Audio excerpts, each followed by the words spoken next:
নমস্কার, আপনারা দেখছেন দৃষ্টিভঙ্গি। আমি মধুরিমা রয়েছি আপনাদের সঙ্গে। আজকে সকাল থেকেই যেদিকে নজর ছিল, খুব স্বাভাবিকভাবেই গোটা দেশ সুপ্রিম কোর্টের দিকে নজর রেখেছিল এবং সুপ্রিম কোর্টে শুনানিতে এসআইআর সংক্রান্ত মামলায় রাজ্যের মুখ্যমন্ত্রী মমতা বন্দ্যোপাধ্যায় স্বয়ং সেখানে উপস্থিত ছিলেন। কি ঘটল পরপর একটু আপনাদের জানাই। যারা অফিসে রয়েছেন, কর্মব্যস্ততার মধ্যে রয়েছেন, তাদের হয়তো বিষয়টায় সরাসরি নজর রাখা সম্ভব হয়নি। সেই জায়গা থেকেই আপনাদের জানাবো যে 1:19-এ শুনানি চলাকালীন বলার জন্য অনুমতি চেয়েছিলেন মুখ্যমন্ত্রী মমতা বন্দ্যোপাধ্যায়। তার আর্জি মঞ্জুর করেন প্রধান বিচারপতি। 1:22 নাগাদ বলার জন্য 5 মিনিট অনুমতি চান মুখ্যমন্ত্রী।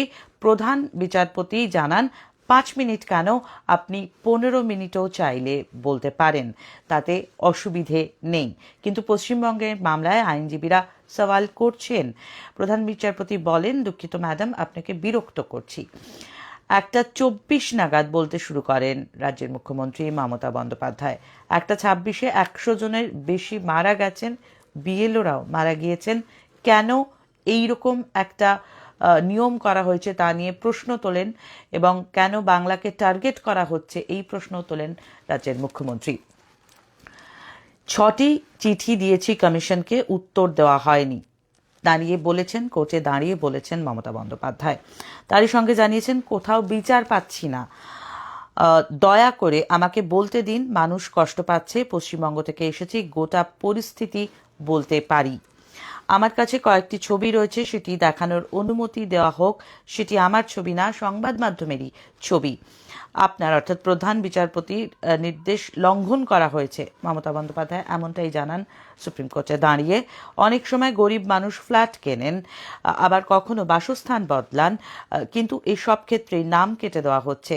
তারা আপনার নির্দেশ লঙ্ঘন করে বলছে এটা ইনকারেক্ট ম্যাপিং, জানিয়েছেন মমতা বন্দ্যোপাধ্যায়। আধার কার্ড থাকা সত্ত্বেও আমাদের আবার অন্য সার্টিফিকেট লাগবে, কেন এমনটা করা হচ্ছে, এই প্রশ্নও তোলেন মুখ্যমন্ত্রী মমতা বন্দ্যোপাধ্যায়। এবং তিনি আরও বলেন যে অন্য কোনো রাজ্যে ডোমিসাইল কাস্ট সার্টিফিকেট চাওয়া হচ্ছে না, শুধুমাত্র পশ্চিমবঙ্গের ক্ষেত্রেই এই টার্গেট করা হয়েছে, তাও নির্বাচনের মুখে। যে কাজ করতে সাধারণত 2 বছর লাগে তা তারা 2 মাসে মধ্যে করে ফেলতে চেয়েছে এবং করেওছে। মানুষ যখন রাস্তায় নেমেছে তখনই তারা এটা করেছে। বিএলওরা আত্মহত্যা করেছেন আর তার দায় চাপানো হয়েছে নির্বাচনের কর্মকর্তাদের উপর। এই সবই হয়েছে হয়রানির কারণে। এখন ইআরওর আর কোনো ভূমিকা নেই। বিজেপি শাসিত রাজ্যগুলি থেকে মাইক্রো অবজারভার নিয়োগ করা হয়েছে নাম কাটার জন্য। প্রথম ধাপেই 58 লক্ষ নাম বাদ দেওয়া হয়েছে, বহু মানুষকে মৃত দেখানো হয়েছে।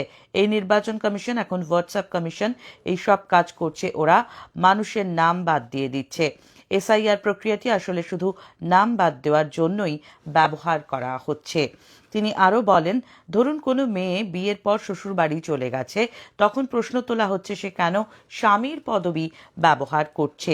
খুব স্বাভাবিকভাবেই এই প্রশ্নটা নিয়ে বারবার হয়রান হয়েছেন বহু মানুষ। সেই প্রশ্নই আজকে রাজ্যের মুখ্যমন্ত্রী সুপ্রিম কোর্টে দাঁড়িয়ে করেছেন। তিনি বলেছেন, এমন অনেক মেয়ে আছেন যারা শ্বশুরবাড়িতে যাওয়ার পর একতরফাভাবে ভোটার তালিকা থেকে তাদের নাম বাদ পড়েছে, বিএলওর হাত থেকে ক্ষমতা কেড়ে নেওয়া হয়েছে, কোনো বিধিসঙ্গত নিয়ম পর্যন্ত নেই। অনুগ্রহ করে আমার কথা শুনুন। আমাদের 23টি জেলা রয়েছে, এসডিএম জেলাভিত্তিক ব্যবস্থার উপর নির্ভরশীল। আমরা সমস্ত ক্লাস 2 আধিকারিকদের দায়িত্ব দিয়েছি, কিন্তু তারা এমন কথা বলছে যা আমি বিশ্বাসই করতে পারছি না। দ্বিতীয় পর্যায়ে 1,30,00,000 মানুষকে বাদ দেওয়া হয়েছে। মাইক্রো অবজারভারদের মাধ্যমে বাংলাকে টার্গেট করা হয়েছে এবং বাংলার মানুষকে বুলডোজ করার চেষ্টা চলছে। লজিক্যাল ডিসক্রিপেন্সি লিস্ট থেকে কোনো নাম মুছে ফেলা যায় না, এটাই আমার বক্তব্য। তিনি আরও যোগ করেছেন, তার সঙ্গে সবশেষে প্রধান বিচারপতি কাছে তিনি কৃতজ্ঞতা প্রকাশ করেছেন এবং নিজের বক্তব্য শেষ করেন।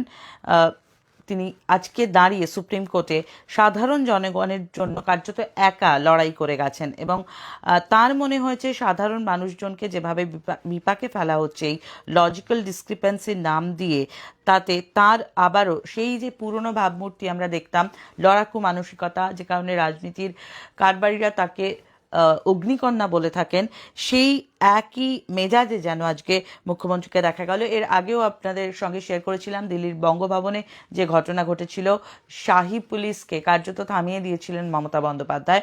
ভোট একদম মানে দোরগোড়ায় কার্যত 26 সালের নির্বাচন, বিধানসভা নির্বাচন, তার আগে যাবতীয় যা কিছু হচ্ছে সেটাই আপনাদের সামনে যতবার এই ধরনের টান টান উত্তেজনা বলা যায় হচ্ছে, প্রত্যেকটি ঘটনা আপনাদের সামনে এনে রাখছি আমরা।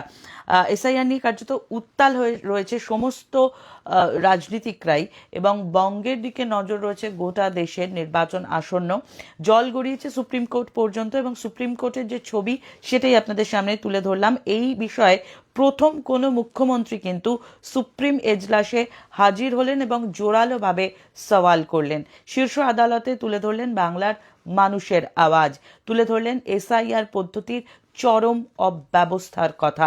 আরও জানাই যে সকাল 10:30টাতেই মুখ্যমন্ত্রীর মামলাটির শুনানি ক্রমে 37 নম্বরে থাকলেও অগ্রাধিকারের ভিত্তিতেই কিন্তু শুনানির কথা জানানো হয়েছিল, কিন্তু প্রধান বিচারপতির এজলাস বসার পর নতুন শুনানি ক্রমে অগ্রাধিকার তালিকায় মুখ্যমন্ত্রী করা এসআইআর সংক্রান্ত মামলাটি ছিল না। বলে রাখা ভালো, মমতা বন্দ্যোপাধ্যায়ের পাশাপাশি এই মর্মে আরও একটি মামলা করেছিলেন তৃণমূল সাংসদ ডেরেক ওব্রায়েন, এবং তারই সঙ্গে ছিলেন দোলা সেনও। আর এই মামলার সঙ্গেই মমতার করা মামলাটি শুনতে সুপ্রিম কোর্টে প্রধান বিচারপতির বেঞ্চ বসে। সুপ্রিম কোর্টের ওয়েবসাইট মোতাবেক আজ প্রধান বিচারপতি সূর্যকান্ত, বিচারপতি জয়মাল্য বাগচি এবং বিচারপতি বিপুল এম পাঞ্চলির বেঞ্চে এসআইআর মামলার শুনানিটি হয়েছে। আধার কার্ড নিতে বলেছিলেন, নেওয়া হয়নি, এবং 100 জনের বেশি মারা গিয়েছেন, এটা নিয়ে বিস্ময় প্রকাশ করেছেন আজকে সুপ্রিম কোর্টে দাঁড়িয়ে মমতা বন্দ্যোপাধ্যায়।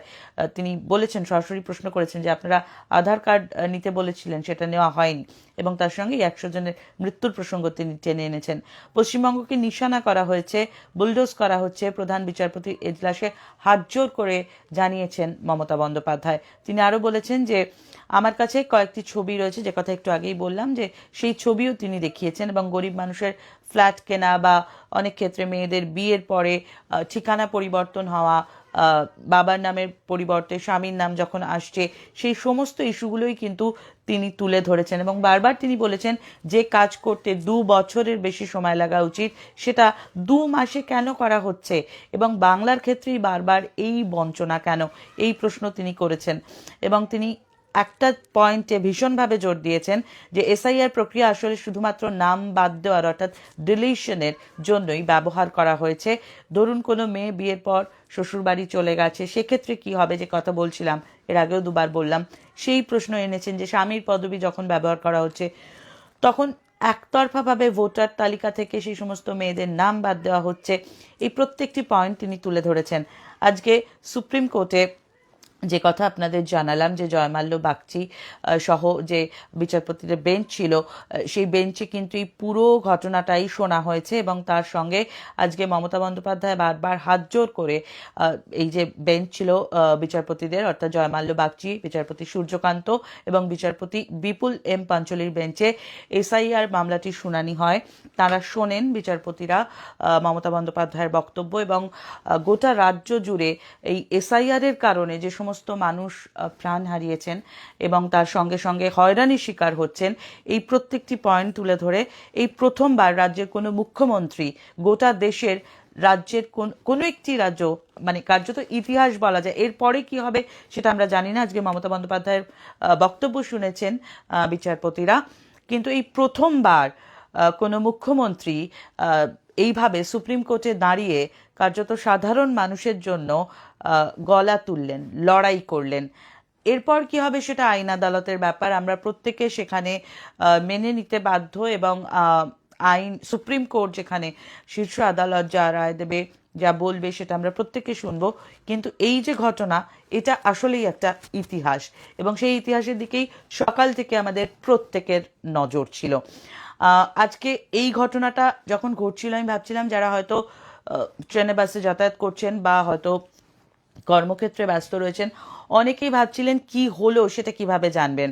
গতকালও আমরা জানিয়েছিলাম যে বঙ্গভবনের সামনে কি ঘটেছিল, এবং তিনি মুখ্যমন্ত্রী মমতা বন্দ্যোপাধ্যায় যখন বেরিয়ে এসেছিলেন নির্বাচন কমিশনের দপ্তর থেকে, এবং এসে যখন তিনি ক্যামেরার সামনে তার ক্ষোভ উগরে দিয়েছিলেন কার্যত, সেটাও আপনাদের সামনে আমি ব্রিফ করেছিলাম।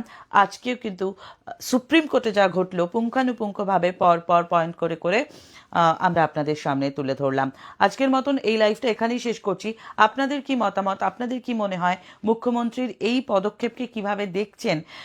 অনেক কিছু হতে পারে, দেখুন, মানুষ নিন্দে করতে পারে, মানুষ বিরোধিতা করতে পারে, কিন্তু আবারও বলবো একটাই লাইন, গোটা রাজ্যের মানুষজনের জন্য যারা হয়রানির শিকার হচ্ছিলেন, দেখুন, এসআইআর প্রক্রিয়াটাকে মানুষ কেউ কেউ ভালো হিসেবে দেখতেও পারেন, কেউ কেউ মন্দ হিসেবে দেখতে পারেন, কারো সুবিধা হতে পারে, কারো অসুবিধা হতে পারে, কিন্তু অনেকগুলো প্রাণ চলে গেছে এই গোটা প্রসেসটার মধ্যে।